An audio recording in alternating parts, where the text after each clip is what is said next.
김수영 양천구청장이 더불어민주당 첫 3선 여성단체장에 도전하게 됐습니다. 더불어민주당 서울시당은 양천구청장 후보로 김 구청장을 단독 공천했습니다.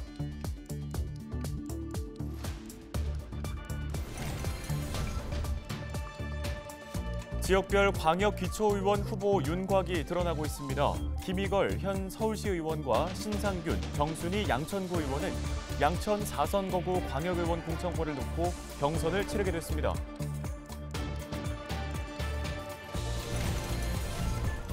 목동 14개 아파트 단지가 토지거래 허가구역으로 재지정됐습니다. 서울시는 집값 안정을 위해 목동 등 4곳에 적용한 토지거래 허가구역 지정 기한을 1년 연장했습니다. 부동산 돋보기에서 관련 내용 살펴봅니다.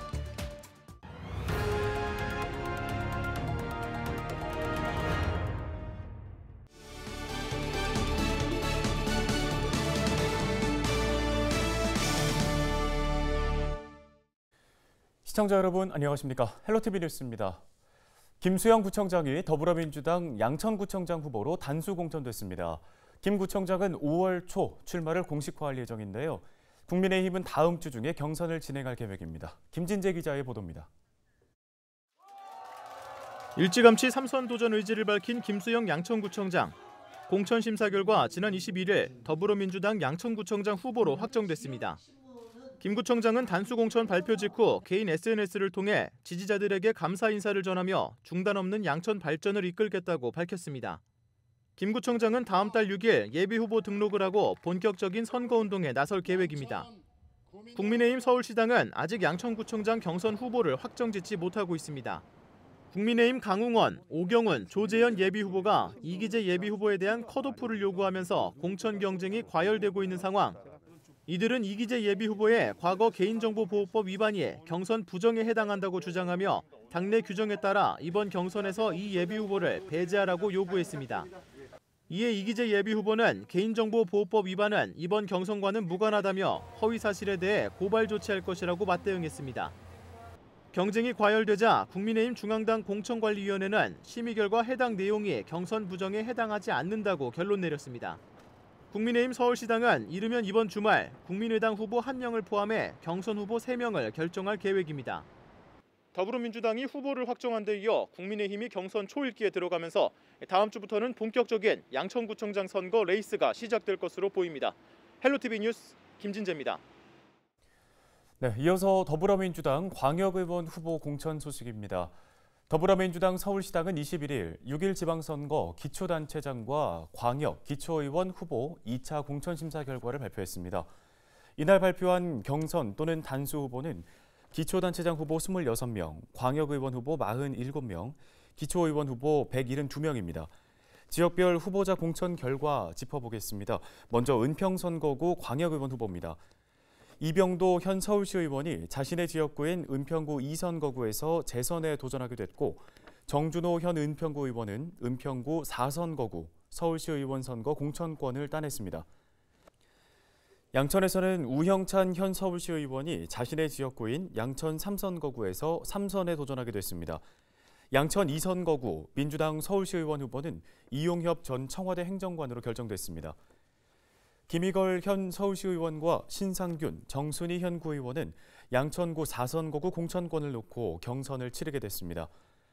더불어민주당은 은평구 의원 선거 후보로 신현일, 이미경, 이동식, 김윤희 등 7명을, 양천구 의원 선거 단수 또는 경선 후보로 서병환, 임정옥 의원 등 14명을 확정했습니다. 앞서 양천구 3선거구 민주당 광역의원 후보로 우형찬 현 서울시 의원이 확정됐다고 전해드렸는데요. 우형찬 의원과 공천 경쟁을 벌인 심광식 양천구 의원이 민주당 서울시당 공직선거 후보자 추천 재심위원회에 재심을 신청했다고 밝혔습니다. 심 의원은 더불어민주당 1급 포상을 2번이나 받은 당원으로 당의 발전과 지역사회를 위해 최선을 다했다면서 광역의원 후보 경선에 기회를 달라며 재심을 신청했습니다. 후보자 추천 결과에 불복할 경우 48시간 이내에 재심을 청구할 수 있습니다. 더불어민주당 공천에서 배제된 현역 은평구 의원 3명이 재심을 요구하고 나섰습니다. 정은영, 정남영, 문교주 은평구 의원은 당의 광역 기초의원 후보 공천 심사 결과에 승복할 수 없다며 재심을 신청했습니다. 이들은 모든 선거구에 경선을 원칙으로 한다는 중앙당 규정이 무시되고 공정한 경쟁 없이 후보를 결정한다면 당내 화합과 결속력은 떨어지고 지역 주민들도 실망할 것이라며 반발했는데요. 그러면서 당이 정한 공천 결격 사유가 없는 현역 의원에게 경선 기회도 주지 않고 지역위원장이 마음대로 후보를 앉혔다며 강하게 비판했습니다. 앞서 정은영 의원은 은평구 2선거구 광역의원 후보로, 정남영 의원은 은평구 가선거구 기초의원 후보로, 문규조 의원은 은평구 다선거구 기초의원 후보로 공천을 신청했습니다. 네, 이어서 지역 유권자들의 목소리를 들어보겠습니다. 은평구는 서울시 25개 자치구 중 장애인 인구가 세 번째로 많은 곳입니다. 그만큼 장애인 복지 서비스에 대한 욕구가 높은 곳인데요. 지역 주민들이 원하는 장애인 복지 정책 분야의 공약은 무엇일까요? 지방선거에 대한 유권자의 관심을 높이고 후보자들이 지역에 필요한 공약을 낼 수 있게 마련한 기획보도 우리 동네 희망공약. 오늘은 은평구 장애인단체 활동가들의 이야기를 들어보겠습니다. 손성애 기자입니다. 은평구 장애인 복지정책 토론회가 지난 20일 서부 장애인복지관에서 열렸습니다. 오는 6월 지방선거에 출마하는 후보자들에게 제안해 장애인 복지 의제를 논의하기 위해 마련된 자리입니다. 토론 참석자들은 장애인 복지 서비스를 이용자 중심으로 바꿔야 한다고 말했습니다. 장애인 개인 예산제를 도입하자는 주장입니다. 우리나라의 어떤 장애인 복지는 서비스 공공성을 강화하는 부분으로 발전이 되어 왔기 때문에 한 축에서는 이런 예산 제도에 대해서 반대하는 의견이 있는 것도 사실이기는 하지만 지역사회 자립과 커뮤니티 케어 실현을 위해서는 당사자의 선택권이나 자기 결정권이 보장되는 이런 제도가 필요하다고 생각이 듭니다. 장애인의 건강과 의료 서비스 수준이 점점 낮아지고 있다는 지적도 나왔습니다. 실제로 2년 전 국가인권위원회 조사 결과 치료나 재활을 위해 정기적으로 병원에 간다는 장애인이 3년 새 6%포인트 감소한 것으로 나타났습니다.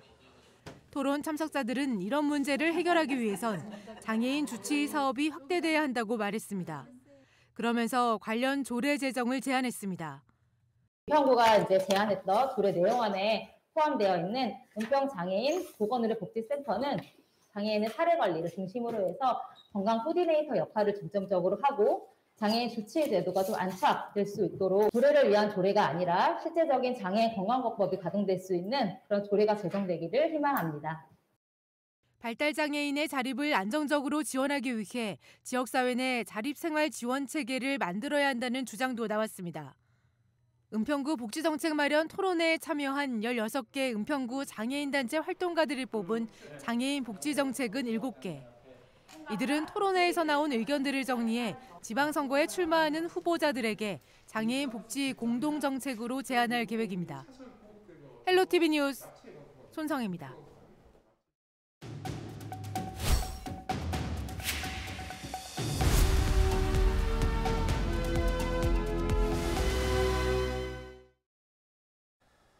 다음은 부동산 돋보기 순서입니다. 서울시가 주요 재건축 단지가 있는 양천구 목동 아파트 지구를 비롯해 압구정, 여의도 등 4곳을 토지거래 허가구역으로 재지정했습니다.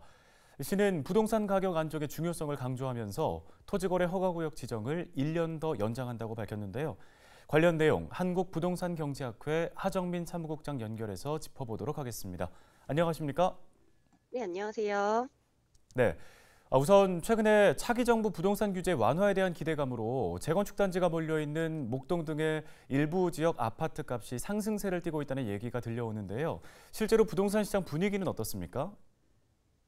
현재 가격적인 호가는 많이 오르고 있는 상태고요. 아무래도 물량이 제한적이다 보니까 실수요자들 위주로 움직이기도 하는데 지금 압구정 같은 경우에도 계속 신고가가 나오고 있습니다. 거래가 많지는 않지만 기존에도 5억씩, 4억씩 올라간 매물들이 나오고 있다라고 말씀을 좀 드릴 수가 있겠고요. 현재 지금 재건축 지역 같은 경우에는 다시 이제 토지 거래 허가제가 1년 연장됨에 따라서 앞으로도 공급량이 점점 더 줄어들 것으로 좀 전망이 되고 있습니다. 네, 최근에 목동을 비롯해서 4곳의 토지거래 허가구역 지정이 1년 더 연장됐습니다. 지난 1년간 허가구역 지정이 집값 안정화에 효과가 있었다는 판단인 건지 궁금하고요. 재지정 후에 최근의 오름세가 꺾이게 될지 어떻게 될지 분석하시는지요? 이게 토지 거래 허가제 때문에 집값이 안정이 됐다라고 말씀드리기는 좀 어려운 부분입니다. 왜냐하면 시기적으로 대선을 앞두고 있었고 관망세가 굉장히 많이 이어지는 시점이었고 꾸준히 거래의 신고가가 나오고 있는 상태였기 때문에 일단은 물량 자체가 많지 않았기 때문에 시장의 흐름을 어떻다라고 판단하기에는 굉장히 어렵고요. 이 토지 거래 허가제 때문에 가격이 안정됐다라고는 보기는 조금 어렵습니다. 근데 이에 반면에요, 이제 토지거래 허가제로 묶여있는 지역 외에 반사이익을 보는 지역들이 좀 있었습니다. 지금도 이제 구역 지정이 이제 여의도라든지 압구정이라든지 또 뭐 성수 전략정비구역이라든지 이런 지역, 목동 지역, 이 지역 외에 인근에 있는 다른 뭐 서초구라든지 또 비슷한 생활권을 가지고 있는 지역들이 오히려 반사이익을 봐서 가격이나 거래가 조금 더 많았던 부분이 있기 때문에 이게 단기적으로 봤을 때 대건 재개발에 대한 어떤 기대 심리 때문에 수요를 일시적으로는 좀 차단해 주거나 가격을 안정시켜 주는 건 맞지만 장기 지속적으로 봤을 때에는 이 득보다는 좀 실이 많다라고 말씀드릴 수가 있습니다. 네, 잘 들었습니다. 한국부동산경제학회 하정민 사무국장이었습니다.